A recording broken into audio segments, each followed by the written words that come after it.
She thought her last name was enough to end me, but a blank signature line turned her plan into a legal boomerang. Turns out, power without procedure is just noise. The morning began like any other in the 24th floor office where ambition wore heels and silence was often sharper than words. I was sipping lukewarm coffee from the company mug, the one they gave out during last year's diversity initiative, while scanning over final numbers in the quarterly performance report. My department had exceeded targets. Again. But in this building, performance was just the first page in a very political binder. At exactly 9:07 a.m., the office door clicked open. Not knocked, not nudged. Opened, like she owned the air in the room. Madison, the CEO's niece, strutted in wearing confidence like cologne. Too much, too thick, and hard to ignore. She didn't bother with eye contact. Just dropped a white envelope on my desk like a napkin at a restaurant table. "Sign this and leave," she said, voice flat, nails tapping the glass surface. I blinked. Once. Twice. No confusion. Just disbelief. "Excuse me?" "Termination letter, effective today," she said, glancing at her phone mid-sentence like I was a push notification she could swipe away. The letter had my name on it, spelled wrong, ironically, and some vague reference to performance misalignment with new leadership objectives. No HR rep, no prior warning, no documented infractions, just a niece, a letter, and a stare. "Is this a joke?" I asked, lifting the paper between two fingers like it might bite. Madison leaned on my desk, her perfume a blend of vanilla and veiled threat. "You can make this easy, or messier." A microsecond of silence settled in, heavy like humidity before a summer storm. Then I placed the letter back, gently, deliberately, right where she had left it, unsigned. Her expression cracked, just a flicker, but I caught it. Like the first tremor before a landslide. "You do realize this doesn't follow termination protocol," I said calmly, fingers steepled. "No HR, no prior notice, no documented cause." Madison scoffed. "You're acting like that matters." "It does to the board, and to our legal department," I replied, my voice steady but cold. She stood upright, crossing her arms. "You think I care what the lawyers say?" A question no CEO's niece should ask. Out loud, in a company with compliance woven into its DNA. "I think you should," I said. Two associates in the hallway paused, sensing the electric tension behind the frosted glass. The silence that followed wasn't awkward. It was surgical. Something had shifted, and the walls knew it. Madison snatched the letter, stuffed it back into the envelope with a bit too much force, and stormed out. 5 minutes later, my inbox pinged with a calendar update.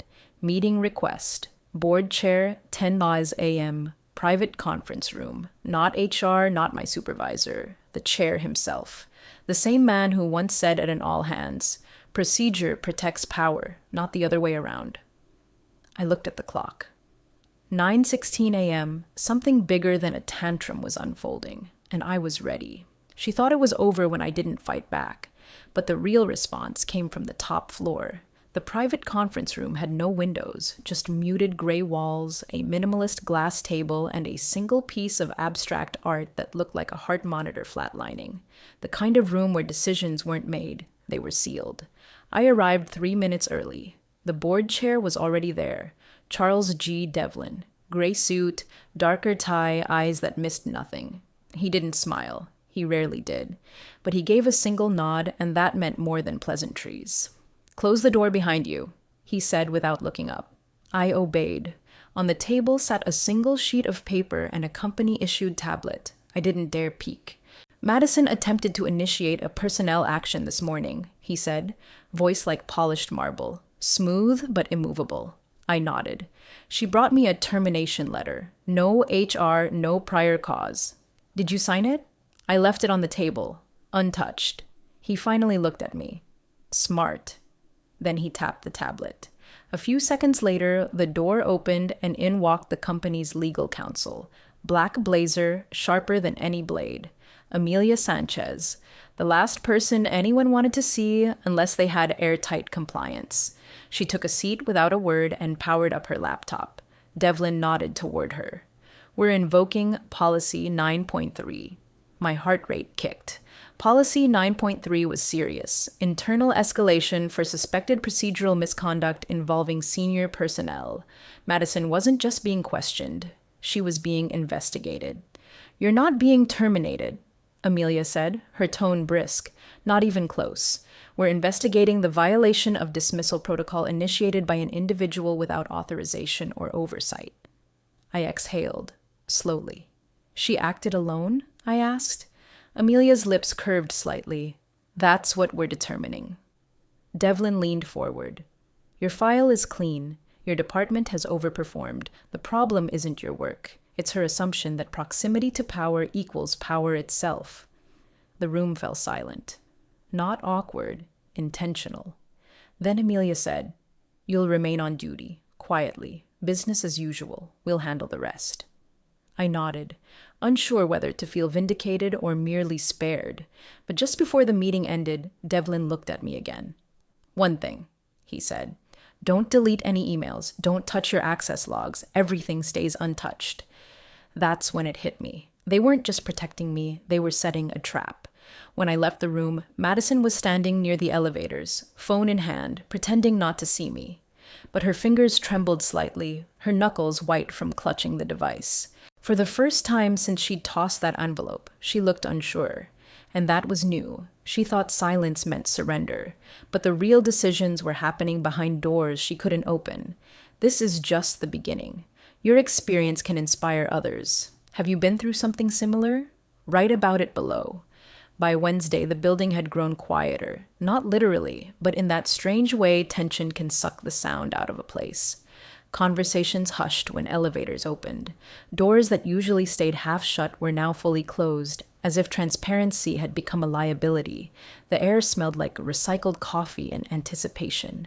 I followed protocol. I showed up on time, responded to emails, attended Zoom calls like nothing had happened, all while knowing Policy 9.3 was unfolding quietly beneath the carpet of corporate normalcy.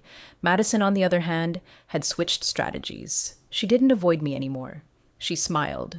Wide, almost rehearsed smiles in the hallways, as if she were running for office in a campaign only she believed in. "Morning," she chirped once, her tone sugar-coated with just a pinch of arsenic. I nodded, resisting the urge to ask which version of her I was supposed to be responding to. The smiling professional or the woman who'd tried to terminate me like clearing out junk mail. But the real shift came later that day, during a team-wide meeting she wasn't supposed to attend. I was presenting revised projections for Q3. Clean numbers, nothing fancy, just facts. The door opened mid-sentence, and there she was, walking in with a confidence that didn't match her role. She wasn't part of this team. She wasn't even on the calendar invite. Still, she sat down, crossed her legs, and started taking notes. "Please continue," she said, as if she were running the meeting. A few glances flicked between me and the others. Was this some kind of test? Or worse, a trap? I kept going. But inside, every word felt like walking a tightrope. She didn't interrupt again, not with words, just with her presence. A deliberate intrusion meant to remind everyone that she could still walk in, still insert herself where she wasn't wanted. After the meeting, I found a note on my desk, handwritten. "Nice numbers, just watch your tone. Some people might take it the wrong way." No signature. But the loops in the lowercase letters looked eerily familiar. The next morning, I forwarded the note, without comment, to Amelia Sanchez and BCC'd the board chair. No response, not even a read receipt. But at 4:45 p.m., Madison was called upstairs. Not to the CEO, not to HR, to legal. She returned 17 minutes later, red-faced and visibly shaken. Her strides shorter. Her voice, when she did speak to someone, cracked around the edges like a porcelain vase just before it shatters. I didn't ask what was said, but the next day, she didn't show up at all. Friday morning arrived with a strange kind of stillness, the kind that doesn't come from peace, but from the pause before a verdict. The air in the office was thinner, as if the HVAC had caught on to the legal tension and decided to hold its breath too. Madison's chair in the open workspace remained empty. Not just empty, untouched. Her ceramic mug still sat on her desk, lipstick fading at the rim. Her screensaver kept flickering between a beach photo and the company logo, as if the system itself wasn't sure what identity to display. At 9:12 a.m., a memo pinged all department heads. Compliance advisory review scheduled for 3 p.m. mandatory presence. Legal counsel will lead. That alone was enough to send half the leadership team into a frenzy of Slack messages and "Can we talk?" calendar invites. By noon, someone, no one knew who, had taken Madison's nameplate off her desk. Quietly, no noise, no comment, just gone. I got a Zoom request from Amelia Sanchez at 2:15 p.m. No subject line, just a time. She didn't like subjects. She liked facts. When I joined the call, her camera was off. Mine was on. I stared at my own reflection, trying not to blink too fast. "You've done everything by the book," she said, voice as crisp as ever. "Was that enough?" I asked. She paused.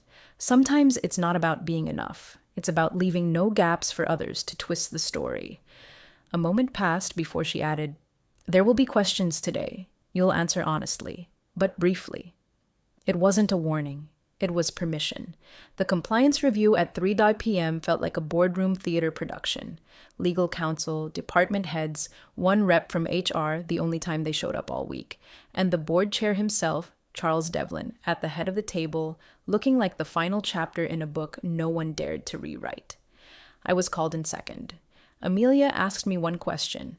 "Can you confirm whether you were given any verbal or written notice prior to receiving the termination letter?" I looked at the people in the room, then straight ahead. No verbal notice, no email, no HR involvement, just a letter from Madison. Silence. Devlin tapped a pen on the table once, then nodded. "Thank you. You may return to your office." That was it. 5 minutes, maybe less, but it felt like the moment a storm chooses its direction. On my way out, I passed 2 junior analysts whispering near the break room. One of them glanced at me, then quickly looked away. That's when I noticed something. People had stopped avoiding my gaze. They weren't whispering about me anymore. They were whispering about her. The following Monday arrived with the rhythm of a drum roll. Steady, low, ominous. The kind of day where every elevator ding made people glance up just a little too quickly, and every unopened email subject line felt like it might explode. Madison's desk had been cleared over the weekend. Her mug was gone. Her screensaver gone. Even the little fake succulent she'd brought in to soften the corporate vibe had vanished. All that remained was the empty chair, still slightly swiveled, like she'd just stood up and forgotten to turn back. But no one touched it, because now it was a symbol. The morning all hands began at 9:30 sharp. Devlin stood at the podium, flanked by legal and HR like chess pieces he never needed to move, just position. The air was dense, even with the AC humming. "Before we begin," he said, "I want to address the matter that's been circulating." You could practically hear necks straightening. He didn't name names. He didn't have to. Everyone in that room had felt the blast radius. There was an incident involving an improper attempt to process a personnel termination outside of established company protocol and without legal oversight. Gasps? No, just eyes darting from side to side, pretending not to nod. "This incident has been reviewed thoroughly," he continued, "and appropriate actions have been taken to ensure accountability and protect our standards." He paused, let it breathe, then delivered the closer. "This is a reminder. No role, no relation, no last name overrides procedure. We are not a dynasty. We are a company." It landed like a gavel. After the meeting, people moved slowly, not from confusion, but from calculation. Everyone was wondering, what now? Who rises in the vacuum? I returned to my desk to find a meeting invite from Devlin's assistant. 1-on-1, 2 p.m. executive office. I stared at it for a moment. I wasn't afraid. I was curious. At 1:58, I knocked twice. The door opened immediately. No assistant. Just Devlin, alone, reviewing something on a thick portfolio folder. "Come in," he said. "Close it behind you." I did. He gestured to the chair across from him. "You kept your head when others didn't." "I followed the rules," I said, keeping my tone even. "Yes," he replied, which is exactly what made the rules work. He slid the folder across the table. My name was on the tab. "Interim department lead," he said. "Effective immediately." I opened it. Pages of protocol, access levels, new project scopes. My signature line, empty, waiting. 1 week ago, Madison had dropped a letter on my desk and told me to sign. Now, the board chair had handed me a promotion, and this time I picked up the pen. Becoming interim department lead didn't come with champagne or confetti. It came with back-to-back meetings, 10 unread policy updates, and a seat at a longer table where everyone watched what you didn't say just as much as what you did. But the silence in the office had shifted. It wasn't fear anymore. It was focus. People knocked before entering now. They checked who was CC'd before clicking send. The term chain of command re-entered daily vocabulary like it had never left. And every so often, someone stopped by my desk and said the same thing. "I'm glad it was you."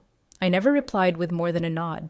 Not out of modesty, out of survival instinct. You don't gloat after an avalanche, you just keep walking. But even victories echo. And Madison's absence left a soundless crater that couldn't be ignored. Her name still floated in the system, suspended, not yet purged. Her employee badge still hadn't been reissued, which meant legal was still processing. And in this building, processing was code for, she's still a liability we're paper trailing. One afternoon, a junior HR analyst, fresh out of grad school and jittery from too much coffee, approached me nervously. "Hey, just so you know, someone tried to access the archive folder for Q2 audits last night from Madison's old credentials." I paused mid-email. "Was it successful?"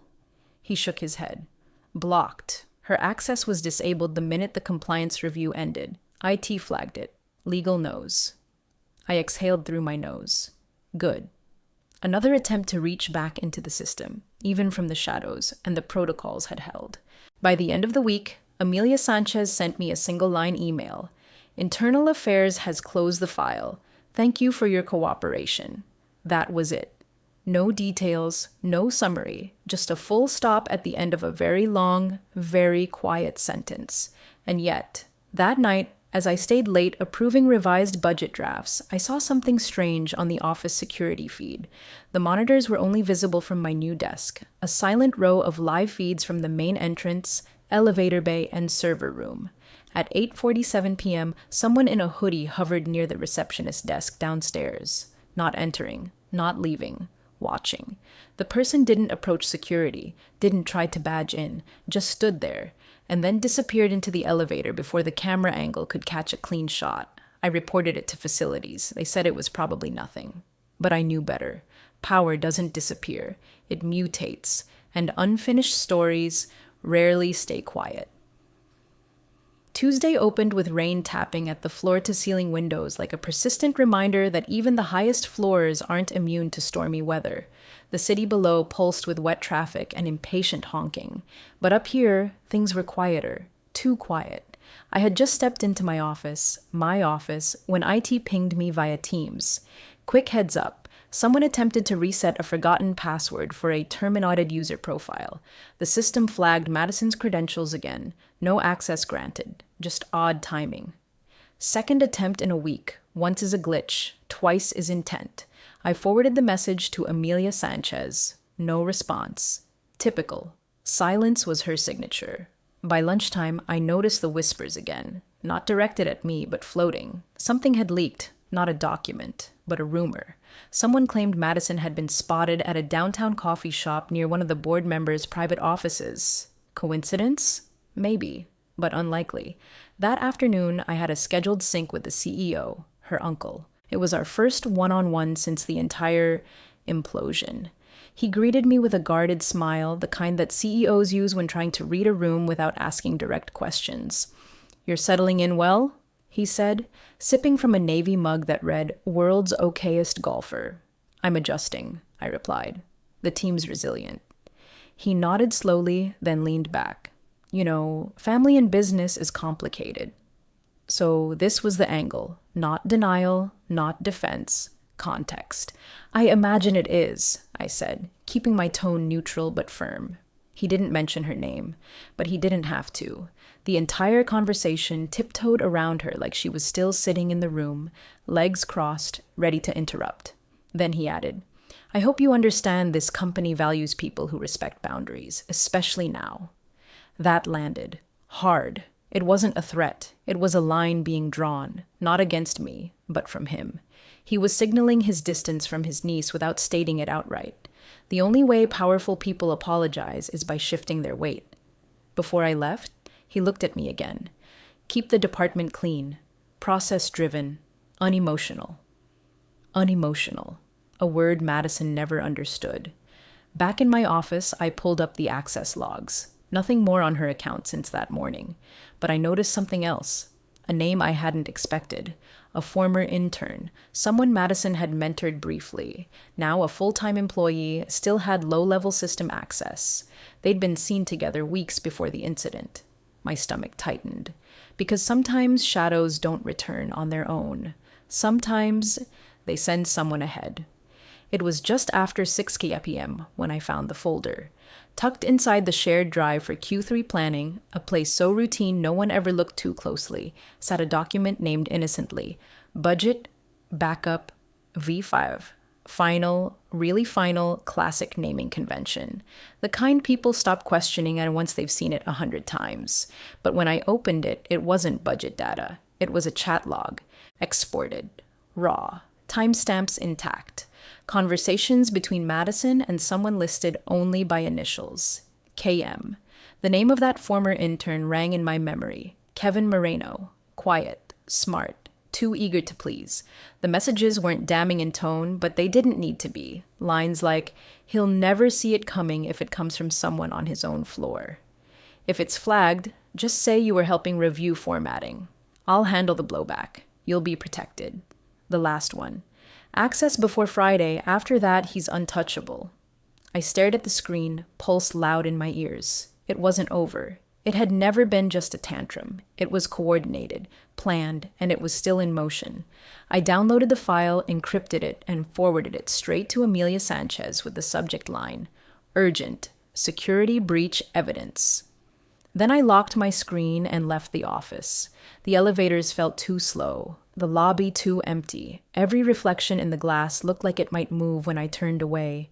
I went home, expecting silence. Instead, I got a call. Unknown number. I let it ring.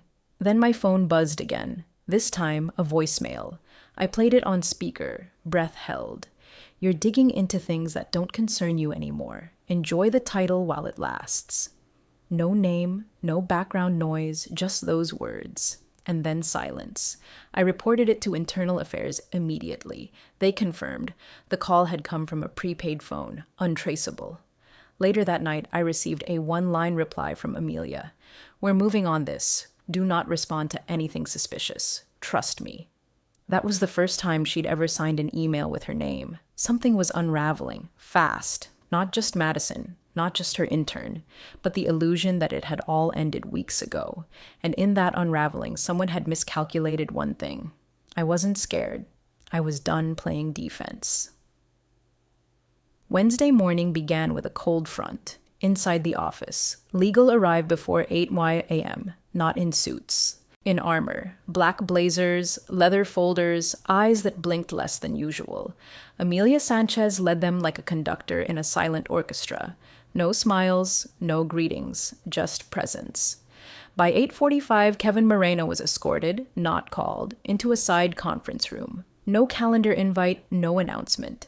Just a silent ping in the collective awareness of every floor. Something was happening. And this time, no one even tried to look busy. People stood by the coffee machine pretending to stir already dissolved sugar. Elevator rides lasted longer because someone would forget to press a button. The silence in the building had turned from curious to carnivorous. I stayed in my office, didn't watch the security feed, didn't refresh email, just waited. At 9:12, Amelia walked in. No knock. She placed a sealed envelope on my desk, her face unreadable. It's done, she said. Then, after a pause, he confessed. Tried to reframe it as a favor gone wrong, but the chat logs made it unspinnable. She sat down across from me, the first time she'd ever taken a seat in my office. Madison contacted him last week, she continued. From an encrypted email, she offered him money, access, a future recommendation at a partner firm. He took it. I exhaled slowly. Amelia handed me a summary sheet, internal use only. It outlined Madison's violations, Kevin's cooperation, partial, and the board's decision to permanently revoke her access. press internal sanctions, and notify partner organizations through a private compliance bulletin. Will it go public? I asked. No, she said, because we contained it in time and because reputation, like data, is only useful when controlled. She stood to leave, then turned back. You were never supposed to be part of this, but you handled it better than people twice your rank. That won't be forgotten. Then she left. Inside the envelope was a formal statement clearing my name of all involvement. Not that anyone thought I was guilty, but in companies like this, silence wasn't protection. Documentation was. I pinned the letter to my bulletin board with a single black thumbtack, not to gloat, to remember. At 11 a.m., Devlin called me. His voice was firm, but different, like concrete that had finally dried. You're not interim anymore, he said. Effective today, you're confirmed as department head, full authority, full benefits. He paused. And full responsibility. I didn't smile, but I did stand a little straighter, because sometimes justice doesn't arrive with applause. It arrives with paperwork. 3 weeks later, the office looked the same, but felt completely different. The same gray hallways, the same LED buzz, the same half-dead ficus in the corner near HR that no one dared water, but the energy? Sharper, cleaner, like the entire floor had gone through detox.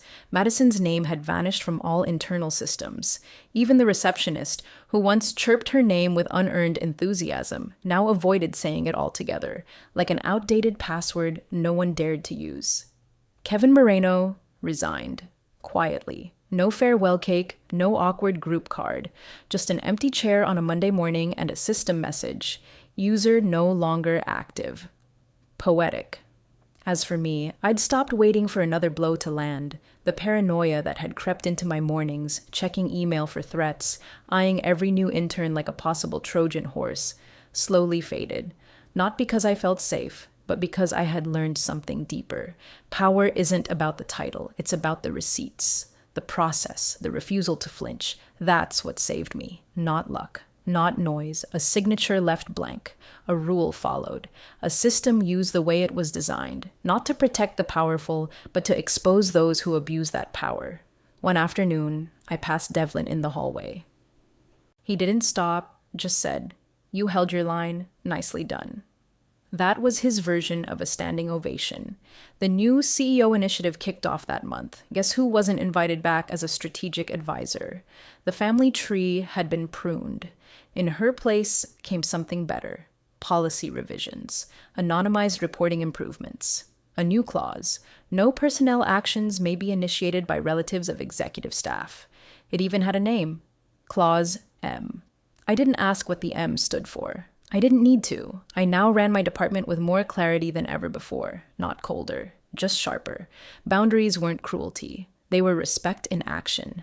And that letter, the one Madison tossed on my desk like a verdict, still sits in my drawer, untouched, unsigned, a souvenir from the day I didn't fight fire with fire. I let silence, process, and law speak for me, and it was louder than any threat she ever made.